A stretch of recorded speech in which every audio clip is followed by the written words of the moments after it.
So this is the 15th video tutorial और मैंने सोचा था कि इस वीडियो में हम प्रोग्रामिंग शुरू कर रहे होंगे, लेकिन आई थिंक एक कॉन्सेप्ट है छोटा सा रजिस्टर्स का जो अक्सर लोगों को मतलब पता भी है, यूज़ भी लोग कर लेते हैं, लेकिन एक्चुअली उनका कॉन्सेप्ट नहीं क्लियर होते उसके। तो मैंने कहा उसे क्लियर कर दें पहले।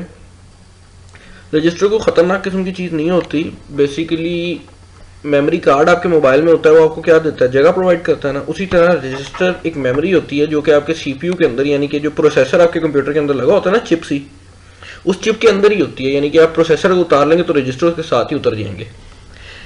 तो रजिस्टर काफ़ी छोटी मेमोरी होती है, लेकिन इसका फ़ायदा ये होता है कि पहली बात तो ये टेम्परेरी मेमोरी होती है। टेम्परेरी का मतलब ये है कि जब तक आपके कंप्यूटर में पावर है, यानी कि बिजली की तार लगी हुई है, तब तक ये रजिस्टर्स चलते रहेंगे। जैसे ही पावर ऑफ होगी, रजिस्टर्स की पावर ख़त्म हो जाएगी। ये वॉलेटाइल होते हैं जैसे आपकी रैम होती है।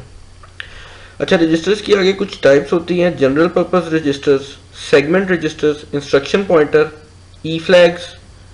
तो सबसे पहले जनरल रजिस्टर्स को देख लेते हैं। जनरल रजिस्टर्स बेसिकली वाकई ही जनरल होते हैं, और इनको जनरल इसलिए कहते हैं कि ये एक से ज़्यादा कामों के लिए इस्तेमाल होते हैं। और इनकी कुछ टाइप्स हैं, ये नाम है इनके: EAX, EBX, और आप ये नाम पढ़ ही सकते हो, मतलब जो बंदा रजिस्टर का नाम नहीं याद रख सकता। एनीवेज, सो जिनके साथ ई लगा हुआ है, इसका मतलब ये है कि ये 32 बिट्स के हैं, और एक बिट जो होती है वो 0 या 1 हो सकती है एट ए टाइम। ये पता है आप सारों को बात। 32 बिट्स के हैं ये। इसका मतलब ये हुआ कि 4 बाइट का एक रजिस्टर होता है, क्योंकि एक जो बाइट होती है उसमें 8 बिट होती है। तो 32 को डिवाइड करेंगे जब हम 8 से, तो सीधी सी बात है कि हमें रह जाएगा 4, यानी कि 4 बाइट्स का एक रजिस्टर होता है जो ई वाला होता है। अच्छा, और रजिस्टर्स के काम कुछ इस तरह होते हैं: accumulator register used in multiplication and division instruction. ये आगे मल्टीप्लिकेशन और डिवीजन की इंस्ट्रक्शन पढ़ाऊंगा मैं, बाकायदा उसकी वीडियो बनाऊंगा, तो उसमें यूज होगा। बेस रजिस्टर जो होता है ये आगे हम करेंगे। बेसिकली हम जितना भी मैं आपको एक्सप्लेन कर रहा हूँ, ये सारों में मैं यूज कर रहा हूँ। हम आगे ये पढ़ेंगे, तो वाकई मतलब करूंगा, मैं समझा दूंगा। उस तरह का नहीं होगा कि टीचर जैसे कहता है आगे पढ़ेंगे और फिर गायब हो जाता है, तो ऐसा सीन नहीं होगा। एनीवेज, बेस रजिस्टर जो होता है, इसमें बेसिकली हमने कुछ चीज़ों का एड्रेस स्टोर करना होता है। एड्रेस क्या होता है वो भी मैं आगे जाके एक्सप्लेन करता हूँ कि एड्रेस क्यों होता है, क्या होता है, वो सारा कुछ एक्सप्लेन होगा। काउंटर, अगर आपने C++ पढ़ी हो, क्योंकि अगर आपने C++ नहीं पढ़ी तो फिर आपको ये वीडियो देखने की जरूरत नहीं है। काउंटर जैसे हम C++ में फॉर लूप के लिए आई लगाते थे, अगर आपने उस तरह पढ़ा हो, या हम इंक्रीमेंट करने के लिए कोई एक काउंटर का वेरिएबल रख लेते थे, काउंट या कुछ इस तरह का। तो जो काउंटर, इसके अंदर एक इंस्ट्रक्शन होती है लूप की, मतलब इसमें हमें जैसे फॉर उसमें लगती थी, इसमें लूप की इंस्ट्रक्शन है, लूप लिखते हैं हम। तो उसके लिए जो वेरिएबल यूज होता है वो उसकी जगह, वेरिएबल की जगह ये ECX का रजिस्टर यूज होता है, क्योंकि आप वेरिएबल नहीं डायरेक्टली यूज कर सकते। डेटा रजिस्टर्स भी बेसिकली इंफॉर्मेशन स्टोर करने के लिए यूज होता है। बेस पॉइंटर, लोकल रेफरेंस और local variable on stack. Stack क्या होता है ये भी मैं समझा दूंगा आपको। स्टैक वैसे मैंने पिछली एक वीडियो में एक्सप्लेन भी हल्का सा किया था, लेकिन फिर भी समझा दूंगा। स्टैक पॉइंटर भी उसी काम के लिए यूज होता है। सोर्स इंडेक्स जो होता है ये भी समझा दूंगा, और डेस्टिनेशन इंडेक्स। बेसिकली आप ये पहले 4 जो है ABCD, इनको याद रखो, और हम इसी के अंदर चीजें मूव और इधर उधर कर रहे होंगे। बाकी वाले जो नीचे वाले रजिस्टर्स हैं ये अपर लेवल पे जाके थोड़ा सा मैं समझाऊंगा। ओके, नेक्स्ट स्लाइड पे चलते हैं। बाय द वे, ये स्लाइड्स मुझे अपनी टीचर की मिली हुई है, मैं वही स्लाइड्स ऑन की हुई है, मैंने कोई पर्सनली स्लाइड नहीं बनाई। सो एक्सेसिंग पार्ट्स ऑफ रजिस्टर्स। अच्छा, ये बड़ा मजेदार चीज है कि जो रजिस्टर होता है ये 32 बिट्स का, यानी कि 32 बिट्स का होता है। और फर्दर अगर इसको देखा जाए तो अगर EAX लिखा हुआ है तो इसका मतलब है कि 32 बिट का टोटल रजिस्टर है। अच्छा, 32 बिट के रजिस्टर के अंदर 32 बिट का जो रजिस्टर होता है इसे 2 हिस्सों में डिवाइड किया गया होता है। उसके जो पहली वाली बिट्स होती हैं, यानी कि 0 से लेके 15 तक के बिट्स, उनको हम AX भी कहते हैं। मतलब अगर AX लिखा हुआ तो उसका मतलब है 16 बिट्स, क्योंकि ये वाली 16 हाफ हो गई, और ये बिट्स वैसे नहीं आप एक्सेस कर सकते जो इधर वाली 16 है।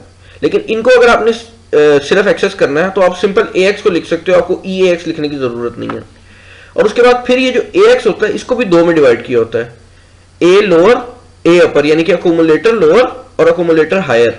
दोनों 8-8 बिट के होते हैं, और ये बिट्स याद रखनी जरूरी है। मतलब ये सारे रजिस्टर्स में सेम होगी। ई में भी, AX में भी यही है, B में भी यही है, C में भी यही है। जहां पे E का वर्ड आ गया उसका मतलब है कि 32 बिट्स, जहां पे एल का आ गया उसका मतलब है लोअर बिट्स यानी कि 8 बिट लोअर वाली, और जहां ए एच या बी एच सी एच ये आ गया वहां पे 8 बिट्स अपर वाली यानी कि ये वाली 8 से लेके 15 तक वाली। ओके, उसके अलावा आप ये आपके सामने आएंगे दिखाया हुआ हमने वो जो बात मैंने पहले बताई है। हाँ, अब ये जो A B C D E है ये तो डिवाइड हो जाते हैं लोअर और हायर में भी, लेकिन जो बाकी रजिस्टर्स 4 थे जो मैंने छुड़वाए थे, मैंने कहा था कि इनको नहीं देखना, बाद में देखेंगे, ये बेसिकली 2 पार्ट्स में डिवाइड होते हैं। एक ईएसपी यानी कि टोटल रजिस्टर को अगर आपने देखना हो तो उसको आप ईएसपी से यानी कि 32 बिट का पूरा रजिस्टर एक्सेस कर सकते हो। अगर आपने उसके कुछ हिस्से को एक्सेस करना है, रिमेंबर दिस थिंग कि ये दोनों अलग चीजें नहीं है, ये दोनों एक ही के पार्ट है। फॉर एग्जांपल अगर टोटल को देखें तो ईएसपी है, और अगर उसका हाफ देखना है आपने तो सिर्फ एसपी है। सिमिलर ही है बाकी केस भी।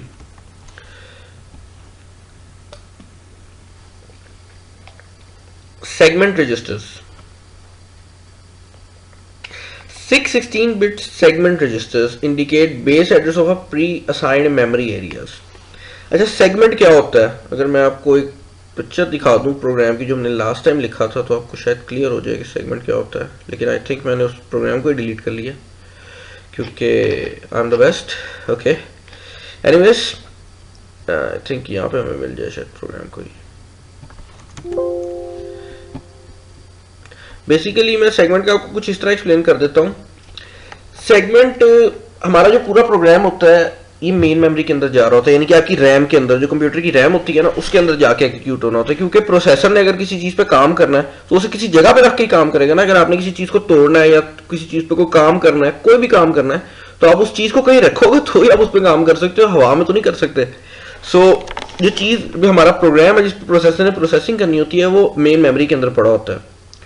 और मेन मेमोरी में हमें असेंबली लैंग्वेज के प्रोग्राम को कुछ इस तरह डिवाइड करना पड़ता है कि एक हिस्सा होगा जिसके अंदर डेटा होगा। डेटा यानी कि हमारे वेरिएबल्स, हमारे कोई भी वेरिएबल हो सकता है, वो स्ट्रिंग हो सकती है, वो हमारा इंटीजर टाइप वेरिएबल हो सकता है, वो कोई भी टाइप का वेरिएबल हो सकता है, वर्ड टाइप, बाइट टाइप, कुछ भी। एक सेगमेंट होगा कोड सेगमेंट, जिसके अंदर हमारा कोड होगा, यानी कि प्रोग्राम ने करना क्या है। उसके अलावा हमारा एक स्टैक सेगमेंट होगा। स्टैक क्या होता है वो मैं आगे जाके एक्सप्लेन करूंगा, उसके अंदर स्टैक होता है। तो ये 3 किस्म के हमारे सेगमेंट होते हैं और इन तीनों के लिए 3 रजिस्टर्स हैं सेपरेट। इसके स्टैक के लिए स्टैक सेगमेंट, डेटा के लिए डेटा सेगमेंट, कोड के लिए कोड सेगमेंट। उसके अलावा इंस्ट्रक्शन पॉइंटर का रजिस्टर होता है। इंस्ट्रक्शन पॉइंटर का जो रजिस्टर होता है इसे प्रोग्राम काउंटर भी कहते हैं। ये बेसिकली देखता ही है कि ये शुरू हो जाता है हमारे कोड वाले सेक्शन जो होता है ना वहां से, क्योंकि उसके अंदर इंस्ट्रक्शन लिखी हुई है ना। डेटा वाली तो हमारी इंस्ट्रक्शन नहीं है, वो तो हमारी डिक्लेरेशन है। तो ये हमारे जो कोड वाला सेगमेंट होता है ये वहां से स्टार्ट होता है उसकी पहली लाइन से, और उसके बाद ये बढ़ता जाता है। इसे हम मैनिपुलेट करके प्रोग्राम में ऊपर नीचे जा सकते हैं। मतलब फॉर एग्जांपल अगर ये स्टार्ट हुआ 1 से और ये आया 3 तक, तो हम इसकी अगर वैल्यू फिर 1 कर दें तो ये फिर स्टार्टिंग पे चला जाएगा, क्योंकि प्रोग्राम काउंटर से ही प्रोसेसर ने देखना होता है। प्रोसेसर एक लाइन उठाता है आपके प्रोग्राम की और उसको चलाता रहता है। तो जैसे उसे प्रोग्राम काउंटर में कोई वैल्यू कुछ भी मिलेगी उसने तो उसी चीज को एग्जीक्यूट करना है। अगर प्रोग्राम काउंटर में 3 आया और उसके बाद फिर 1 आ गया तो उसने तो 1 पे चले जाना है। तो प्रोग्राम काउंटर या इंस्ट्रक्शन पॉइंटर इस काम के लिए यूज होता है। ये भी एक रजिस्टर होता है, मेमोरी लोकेशन होती है प्रोसेसर के अंदर, मदरबोर्ड के ऊपर नहीं, प्रोसेसर की चिप के ऊपर। ई फ्लैग्स रजिस्टर्स, ये बेसिकली ऐसी चीज है जैसे हम अपनी सी लैंग्वेज में भी फ्लैग या ब्रेक स्टेटमेंट करने के लिए, या जावा में कहीं पे हमने किसी चीज को स्टॉप करना है, किसी लूप को चलती हुई को, या कोई एक पर्टिकुलर कंडीशन सेट करनी है, तो उसके लिए फ्लैग रजिस्टर्स यूज होते हैं। अब ई फ्लैग भी 32 बिट का ही होता है, लेकिन अगर आप ईएमयू देखें तो हमारा ईएमयू टोटल जो है ये 16 बिट पे चलता है, प्रोटेक्टेड मोड जो होता है।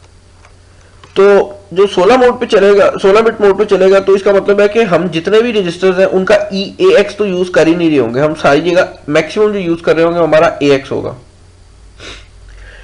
तो उसके लिए फिर ये चक्कर है कि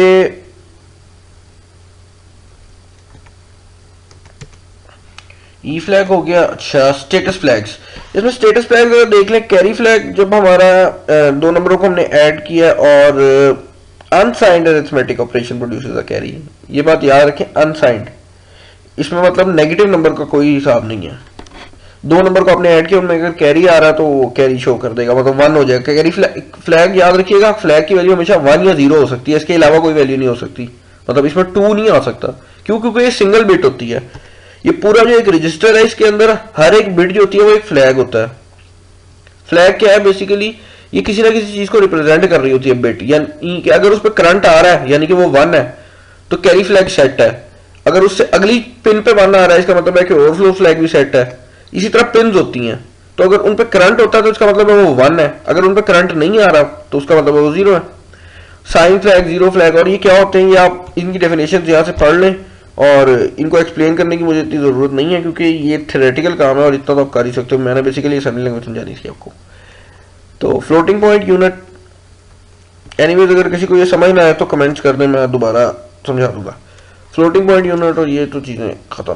thank you for watching. Next video में प्रोग्रामिंग स्टार्ट कर देंगे, उसमें मैं आपको थोड़ा सा प्रोग्रामिंग का स्ट्रक्चर बताऊंगा कि असेंबली लैंग्वेज का स्ट्रक्चर क्या होता है प्रोग्राम का, और उसी तरह लेके चलेंगे। और फिर उससे नेक्स्ट वीडियो में इनपुट आउटपुट है।